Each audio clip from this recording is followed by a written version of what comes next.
একজন লিবিয়ান যুবক, নাম তার আমের, সৌদি আরব যাচ্ছিল হজ করার জন্য। যেইমাত্র সে এয়ারপোর্টে পৌঁছালো, তার নাম দিয়ে নিরাপত্তা সংক্রান্ত একটি সমস্যা দেখা দিল। নিরাপত্তা বাহিনীর লোকেরা তাকে বলল, একটু অপেক্ষা করো, আমরা চেষ্টা করছি সমস্যাটা সমাধান করতে। এই সময় অন্য সব হাজিরা তাদের প্রক্রিয়া শেষ করে প্লেনে উঠে পড়ল, আর প্লেনের দরজা বন্ধ হয়ে গেল। কিছুক্ষণ পর সমস্যা ঠিক হয়, কিন্তু পাইলট দরজা খুলতে রাজি হল না। প্লেন চলতে শুরু করলো এবং আমেরকে ফেলে রেখে উড়ে গেল।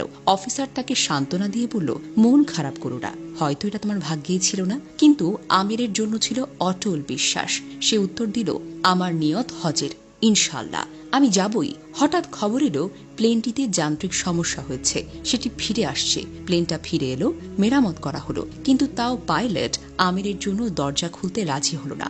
অফিসার আবার বলল, হয়তো তোমার ভাগ্যে নেই। কিন্তু আমির ছিল দৃঢ় প্রতিজ্ঞ, স্থির ও দৃঢ়চেতা। সে বলল, আমার নিয়ত হজের, ইনশাল্লাহ আমি যাবই যাব। প্লেন আবার উড়ে গেল। কিছুক্ষণ পর আরেকটা খবর এলো, প্লেনে আবারও সমস্যা হয়েছে। এবার নিজেই পাইলট বললেন, আমি আর উড়ব না যতক্ষণ না আমের প্লেনে উঠে। শেষ পর্যন্ত আমের প্লেনে উঠল। সৌদি এয়ারপোর্ট থেকে সে একটি ভিডিও করল। তার আনন্দ ছিল বর্ণনার বাহিরে। এই ঘটনা আমাদের কি শেখায় জানেন? নিয়ত যদি হয় খাঁটি আর ঈমান যদি হয় পর্বতের মতো অটল, তাহলে আল্লাহ এমন দরজা খুলে দেন যা মানুষ কল্পনাও করতে পারে না।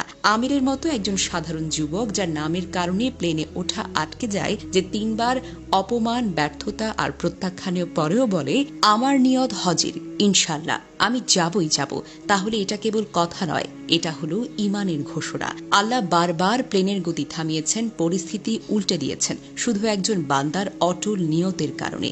এটাই হলো ঈমানের শক্তি। আল্লাহ নিজেই বলেছেন, যে আল্লাহকে ভয় করে তিনি তার জন্য উত্তরণের পথ করে দেন। সূরা তালাক আয়াত সংখ্যা 2।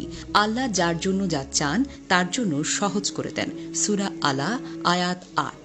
তাই আমাদের উচিত পথ যত কঠিন হোক বিশ্বাস হারানো নয়, বরং আরো বেশি দোয়া, আরো বেশি দৃঢ়তা। ফলাফল নয়, নিয়ত ঠিক করাটা জরুরি, কারণ নিয়ত খাঁটি হলে ফলাফল আপনা আপনি চলে আসবে।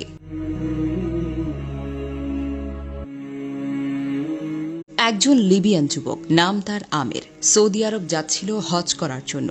যেইমাত্র সে এয়ারপোর্টে পৌঁছালো, তার নাম দিয়ে নিরাপত্তা সংক্রান্ত একটি সমস্যা দেখা দিল। নিরাপত্তা বাহিনীর লোকেরা তাকে বলল, একটু অপেক্ষা করো, আমরা চেষ্টা করছি সমস্যাটা সমাধান করতে।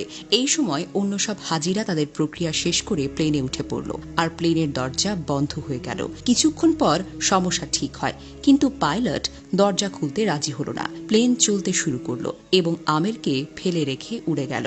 অফিসার তাকে সান্ত্বনা দিয়ে বলল, মন খারাপ করো না, হয়তো এটা তোমার ভাগ্যেই ছিল না। কিন্তু আমিরের জন্য ছিল অটল বিশ্বাস। সে উত্তর দিল, আমার নিয়ত হজের, ইনশাল্লাহ আমি যাবই। হঠাৎ খবর এলো প্লেনটিতে যান্ত্রিক সমস্যা হয়েছে, সেটি ফিরে আসছে। প্লেনটা ফিরে এলো, মেরামত করা হলো, কিন্তু তাও পাইলট আমিরের জন্য দরজা খুলতে রাজি হলো না।